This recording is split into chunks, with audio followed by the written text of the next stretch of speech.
have to. No, we Every don't have time. 24 hours. Yeah, it's only once every 24 hours.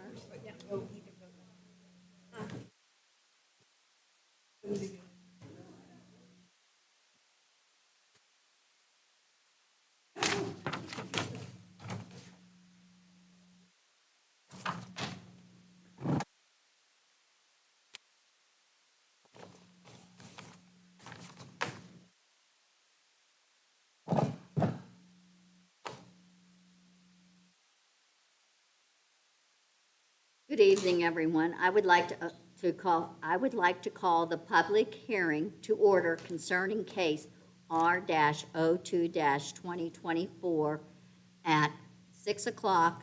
The city planner will present the staff report.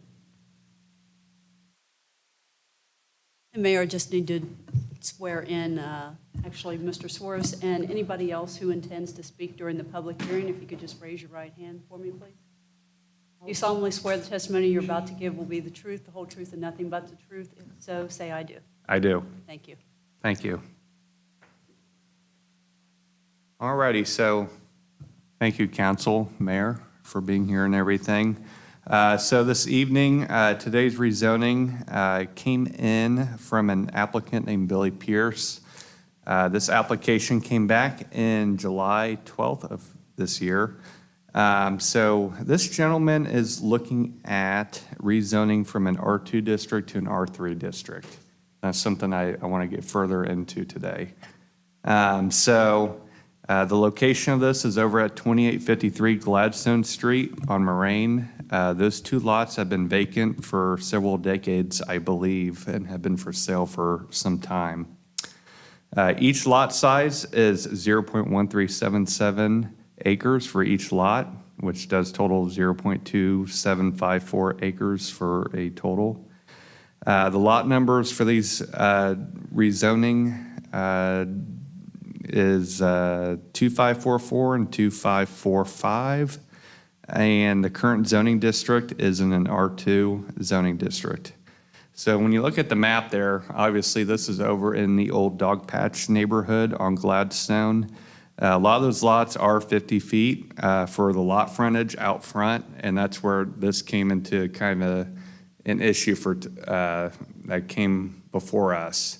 When you look at a lot of like the Miami Shores neighborhoods and some of the other older neighborhoods, you'll see they have a 35-foot frontage. These have kind of a little bit bigger frontage, and luckily the R3 district works a little bit better with that. And to add to this, this rezoning was recommended for approval by the Planning Commission on Tuesday, August 20th, to go to City Council today. Proper notices were posted in accordance of Chapter 1127 of the Moraine Codified Ordinances for this public hearing today. Let's see here. So this requesting is due to the frontage requirements that I discussed and the ability to develop a single-story home on lot 2544. So Mr. Pierce is looking at building about just over a 1,000 square foot single-family home at 2544. 2545, he's wanting to leave empty in case a family member wants to purchase that and build a house. So it's opportunity for more development in that neighborhood as well, and a newer house in that area. He's actually coming up from Florida, and I actually talked to him this morning, and he's doing okay with the hurricane and everything. He's originally from Tennessee, but his family lives up here nearby to Moraine, so he chose Moraine as a city to come to help build a new house and kind of get together with his family and everything. The current lot sizes are at 50-foot frontage, and then they go back 120 feet deep. So that's 6,000 square feet total for each lot. The current R2 zoning only allows construction on a 60-foot frontage lot and 7,500-foot lot sizes.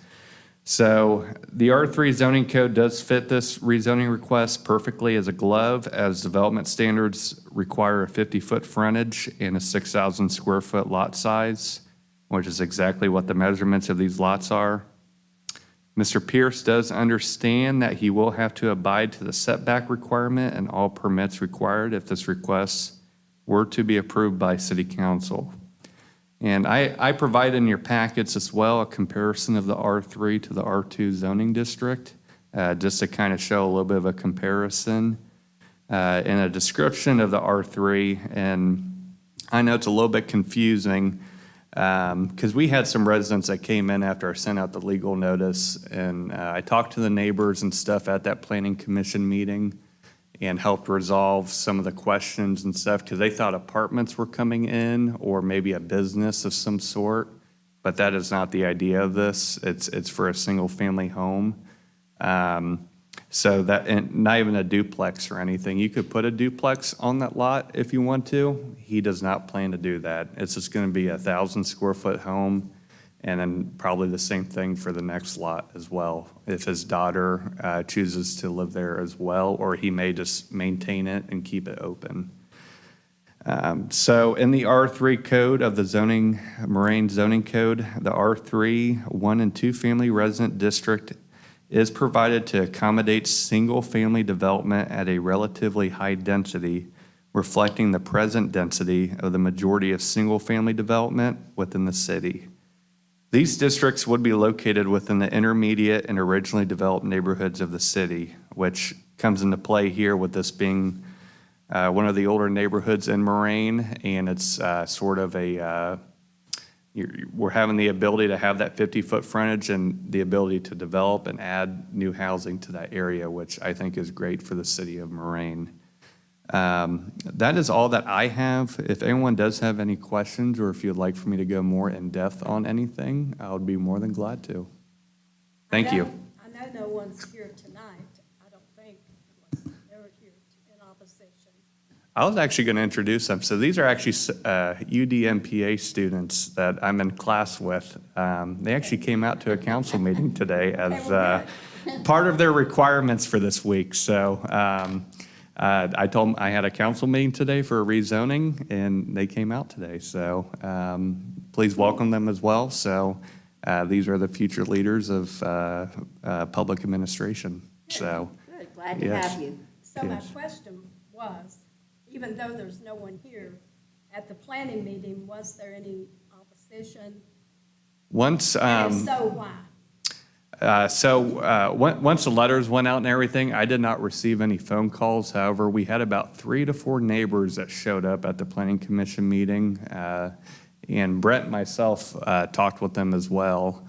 And we were able to resolve it mostly before the meeting, and then we talked after the meeting as well to kind of explain. I think there was just some confusion just seeing that there's a rezoning happening. I think that's what kind of triggered it, and they thought maybe a developer's putting apartments in across the street from me or next door to me, and we're going to have, multiple tenants or a lot of traffic on the street or something like that. But once we talked to them and explained what the R3 means in our zoning code, they understood it, and they felt pretty comfortable after our discussions and everything, so. Did we change our codes? Because a lot of these properties that are R2 look the same as the two we're talking about tonight. So was that all changed? That was grandfathered in from when the zoning code was first established, or the zoning map was first established and everything. So this is pretty much just for moving forward. Once this came into effect back in, I'll get you a date here. Looks like in 1997 was when the R2 district came into place, and same thing with R3. So those lots were all grandfathered in at that time, so that's why they all appear at R2 right now. So And he did buy both lots? he did. Yep. So we did discuss a replat option, but he wants to save the 25-45 lot for in the event if a family member, say a grandchild or his daughter, would like to build a house there as well. They have the opportunity to as well. So, yep. He was very happy with Moraine when he visited, and he's been very happy with the community development department as well with working with him on this. So he's very, very eager on this. So, yep. I know I had some residents reach out to me with concerns originally, and I encouraged them to go ahead and attend the planning commission meeting. And the Feedback I got after the meeting was that they had no issues with it. Perfect, perfect. Thank you, Mike. Yeah, not a problem. Yeah. We always want new houses, so Yeah. Yes, that's a plus. Yes. yes. He has a builder picked out, and it'll be a brand-new house and everything, so I think it'll be kind of a good transition in that neighborhood and kind of modernizing some things as well, so I'm very happy for him. So, yes. We have nobody here on it. Anybody else have any questions? Perfect. Okay. Well, thank you for your time. I really appreciate it. Okay. Okay, the public hearing concerning case R-02-2024 is adjourned at 6:09. Now we will call the regular council meeting to order. Roll call, please. Mrs. Allen? Here. Mr. Miller? Here? Mr. Doherty? Here? Ms. Marcus? Here. Mr. Burchett? Mrs. Witt? Here. Mayor Murphy? Yes. Now, if everyone would join me in the Pledge of Allegiance. Pledge allegiance to the flag of the United States of America and to the republic for which it stands, one nation, under God, indivisible, with liberty and justice for all.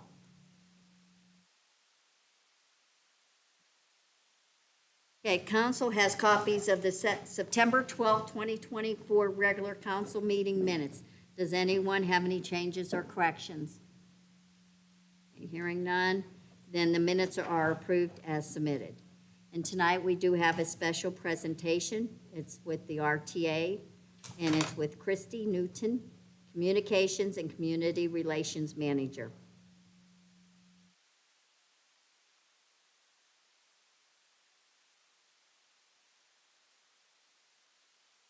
Thank you so much for having me. As she mentioned, my name is Christy Newton. I'm the Communications and Community Relations Manager at the Greater Dayton RTA.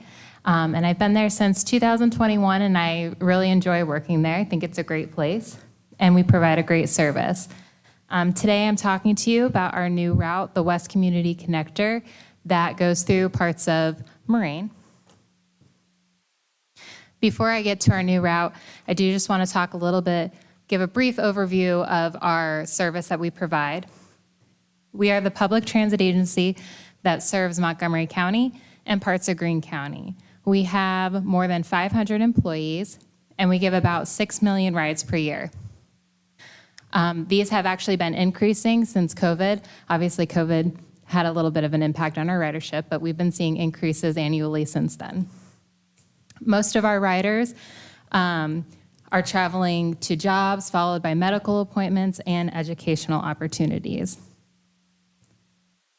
On your screen, you'll see a picture of our system map. We have 19 bus routes, and this includes our West Community Connector.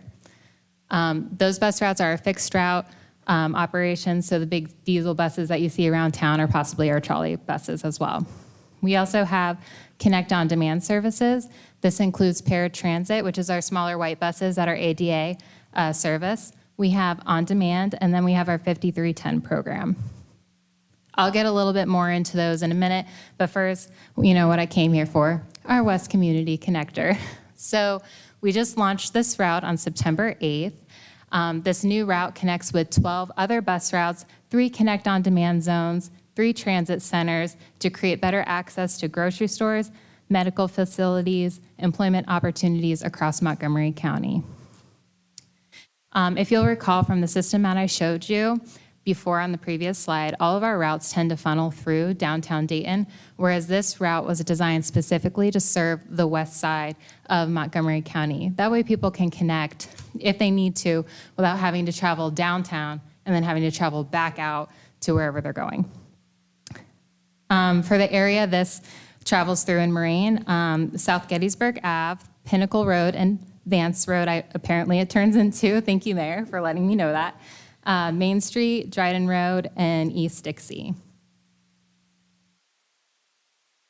Along with our West Community Connector, RTA has been in the process of rolling out new bus stop signs. This is a look at what those signs will look like. So with the new bus route, you might have noticed these now in your community. We will be eventually replacing all of our bus stop signs to look like these. These signs have our text for ride updates feature. So if somebody goes to the stop, it has a stop ID, you text it and it tells you how far out your bus is. You can also use our website or transit app to plan your ride, or you can call our customer service number at the screen. To talk a little bit about our Connect services, we have Connect on Demand.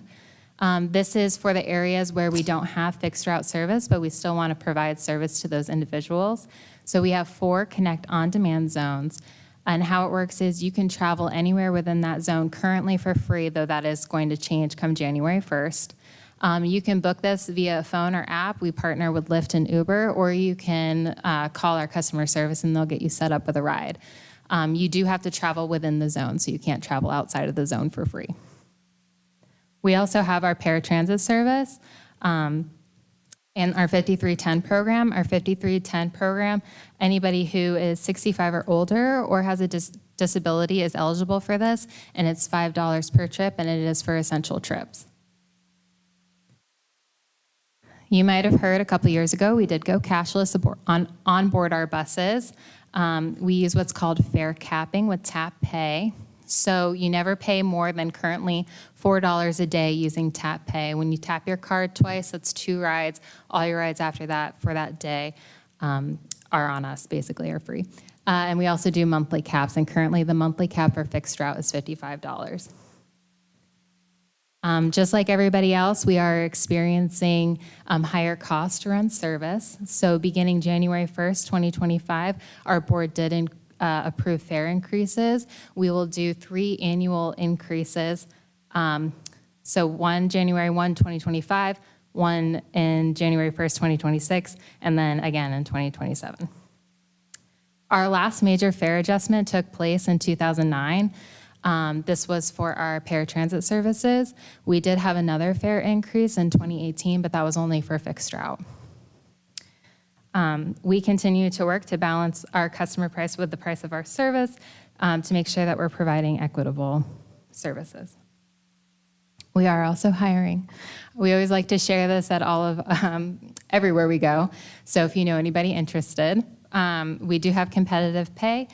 You can see on the screen we have a career ladder that you can climb if you become a CDL bus driver. We do provide all of the training. So if you do not have a CDL and you come into RTA, we will help train you to get your CDL. We also emphasize that this is a customer service job. Sometimes people don't realize how much interaction there is with customers. So we do like to emphasize that. So if you're good with working with people, come on down. Do you guys have any questions for me? Looking at this, I do. Okay, yeah. You only have cards. What about people that can't get them cards? So you can pay using the Tap Pay card, or you can use the transit app. Now, in order to get a card, we give you the ride to downtown to get your card. What if they can't afford that? Like I just said, I have court here, and there are people that I do get that need the bus service to get here. They can't pay their fines, let alone pay for a bus. It's just our fare. It's just our fare. Like you're loading. So basically, what happened was with people who were paying with cash, they would board our bus and they can only pay as they go, right? So you would board our bus, you'd pay $2, then you would scrounge up another $2 and pay it again, and then you would scrounge up another $2 and pay, and you would end up paying more because you couldn't afford the upfront cost of like a monthly pass or your day pass. So basically, what we did is we cap you in a rolling 31-day period. So you don't have to come up with like the $55 on day one to purchase a bus pass. It's rolling. So as you go and tap your card, it just tracks it for you. I know I have problems with people, even $30 a month on a fine. I mean, we're talking like 25 because they're on limited income. Some are on Social Security, so they can't afford to get these passes. What do you do for that? We do, so there's a couple things. If, we do have reduced fare options for some customers if they qualify for reduced fare options. Is there anything that you can, I don't know, leave or what, I mean, to tell people as they come in? Because I've had people come in and they were complaining because there used to be a bus at one in front of our city building. And of course, that stopped and it ended up across the street, like I said, you know, when it's raining or it's snowing and you have a mother with two little tiny kids trying to come to court, and they're walking from over there and they have to wait for traffic and, you know, and all of this. I just look at, you know, the best way for them to get here would be by the bus, but you guys going moneyless and everything like that, that just, to me, that's another added burden. How can they get around that? So if anyone is having an issue with a bus stop placement, they can always come to us, or you guys are more than welcome to reach out to us as well. We can pull, like, what is ridership at that stop and what are our options. It's hard to talk in just scenarios, I know. like, because we need to be able to see what we're working with. But we love working with communities because obviously we want our service to be accessible. We are RTA is like the main way people around here get around. So we want to be accessible to people. Okay, thank you. Anybody else have any questions? Oh, Question. behind you. Hi. Hi, thank you again for your presentation and everything. I did work with Nathan on this whole West Connector workout and everything. And I guess with Mayor Murphy's concerns and everything with the cards and everything, is there any way we can have those cards available at a city building to be able to distribute, or does it have to be done at the RTA location? Is that something that could happen possibly? Yeah, so currently, the cards are available at our hubs, but, I mean, it is something worth looking into. Okay, I didn't know if there was like an activation or something. I have no problem, you know, helping out with that and everything, if that helps resolve some of the cashless issues or anything. Because I know we do have a lot of people for Mayor's Court on Wednesdays. And actually, I would like to take a ride on the new route once it becomes available, to kind of see what bus stops need some assistance and just to get the whole overall experience. If we could have those cards possibly available here at the city building, it could be something we could help serve the residents with. So if that's something that could work out, I could maybe contact you or Nathan or one of the two. So- Yeah, either Nathan or I would be good to contact. Okay, Yeah. perfect. Thank you. Yep. Anybody else? Well, we thank you very much for the presentation and for coming this evening and giving Yeah. us the information. Thank you. And Thank tell them you. we love the bus that has Moraine on it. Yes.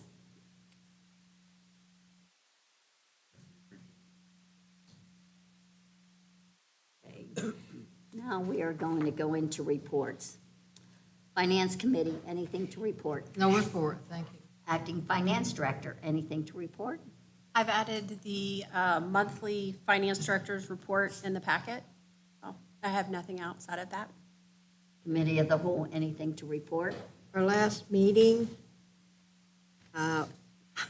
September 12th, and there will be a meeting following this meeting tonight.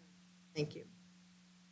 City Manager, anything to report? I have nothing beyond the written report, Mayor, unless there are questions. Law Director, anything to report? No report, Mayor, thank you.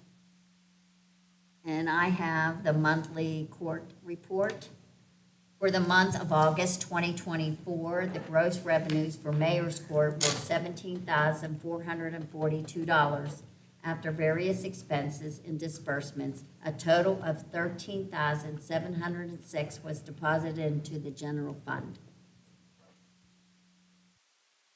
We have no guest speakers, so let's go into business. We have no ordinances this evening. We have Resolution 8077-24, a resolution accepting the amounts and rates as determined by the Budget Commission and authorizing the necessary tax levies and certifying them to the county auditor. This resolution accepts the amounts and rates as determined by the Budget Commission and also authorizes the necessary tax levies and certifies them to the Montgomery County Auditor. I'll make a motion to approve. You've heard the motion. Is there any questions or comments? Roll call, please.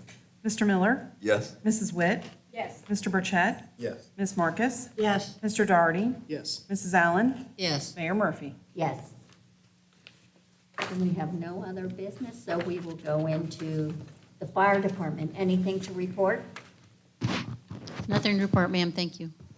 Police department, anything to report? We are still participating in that photo challenge. If you get time, go to lightohioblue.org. We are in law enforcement category 4. Voting goes through the 30th. That's all I have, Mayor. Thank you. Barely. Yep. Okay, street department, anything to report? No report, thank you. Parks and Recreation Director, anything to report? Yeah, I just wanted to thank everybody that came out Saturday to the Wright Brothers Pinnacle Trails opening ceremony. It was a really good event. It was a little hot, but that's okay. But I'm glad that everybody got to enjoy it, got to walk through it, and I know the rest of you will have a little bit more to say about it. But Dave, very nice job on the trail. It's a really good addition to the Moraine, Parks and Rec, and just Moraine in general. So good job, Mr. Miller. Building and Zoning Administrator? Nothing to report, thank you. City Engineer, anything to report? Nothing to report, thank you. City Planner, anything to report? Yes, just one quick item. Based off the Committee of the Whole discussion back on August 8th in reference of the moratorium on adult use cannabis that we had a discussion about, putting an extension on that, which was put into place. Martina and I have been in discussions since that meeting, and we are going to give a presentation to the Planning Commission on October 15th at 6 p.m. So I just want to make sure that all of you were aware of that. This will be for a text amendment to the Moraine Codified Ordinances. Thank you. City Manager, anything further to report? No, Mayor, thank you. Law Director, anything further to report? No, Mayor, thank you. Acting Finance Director, anything further to report? I have nothing additional. Clerk of Council, anything to report? I have nothing, thank you, Mayor. Ms. Allen, anything to report? Yes, I participated in the ribbon cutting for the new hiking trail Saturday. It was quite an experience, and I walked the trail. Ms. Marcus, anything to report? No report. Ms. Witt, anything to report? Ditto to what Miss Allen said, the trail was absolutely wonderful. It was like being back in the hills of Virginia. Or Kentucky. Or Kentucky. And Dave and the parks staff and probably street department, I don't know who all worked on it, Rosie, but it's really worthwhile walking it, and it's an easy trail. I had no problem at all walking it, and I appreciate all the work that went into it, so thank you. And I would be remiss if I didn't give a large shout out to Connor Hicks. He bowled a 300 last night in league competition. Yeah. And Connor's only 15, so, well, Great. 15 and a half almost. Yeah. So congratulations, Connor. That's all. Mr. Miller, anything to report? Yeah, a few thank yous to Brent and the staff. Great job on the ribbon cutting ceremony. Chris Dunn and the street department staff for their help at the end. They were erecting the signs and doing some maintenance there on the hill to get that ramp at the south trailhead. The trail was done for two reasons. One, it gives the park system another really nice hiking trail, but also it's keeping the memory of the Wright brothers alive and their presence of some historical events that took up the place on that hill, as well as some archaeological finds that were up there. So hope everybody enjoys that. I want to also, again, thank Street Department. As you've noticed, over at the Wright Seaplane Base, the Model G aeroboat, or the seaplane that's just across the bridge on the left. Street Department, now the bike path is done. Street Department put in a pad and some benches, and one of the signs, we got 2 more signs to go, and then that project will be done. So I appreciate, Chris, all your help on Also, thank you, I don't know who's doing the, on your staff, Chris, that's doing the landscaping and the plantings, but if you look out front here, and many of them around the city, they're really outstanding. So please pat them on the back for that. And lastly, attended the Cozy Book Nook grand opening and ribbon cutting there on South Dixie Drive along with Aura and Mike last week. And it's a small store, but it's got a lot of new and secondhand books. So That's glad great. to see another small business in the city. And the manager, as he had his speech and did the ribbon cutting, he got down on one knee and proposed to his future wife right there. So that was kind of That was a highlight of the event, which we didn't expect. Yeah. That was neat. Yeah, so that's all I have. Thank you. Okay. Mr. Doherty? No report. Okay. Mr. Burchett? Okay, and I would like to say that I did the trail. Nobody else mentioned. It was 1 mile, 1.1 miles, and it was a fantastic trail if anybody wants to try it. It is a really nice trail. It's going to be a lot nicer once the leaves change and you can see more. You can see then the river and everything else when you're up there. So that would be really nice for everyone to try and get up there if they can. I can do it. I'm sure everyone can do it. In that. And we forgot that, what was it, last weekend was Dave Miller's birthday. Yesterday. Yesterday, okay. Thank you. Want to wish you a happy birthday, Dave. Thanks. I would also like to thank the Miami Valley Communications Council for broadcasting this meeting live as well as any future rebroadcasts. This regular council meeting is adjourned at 6:30.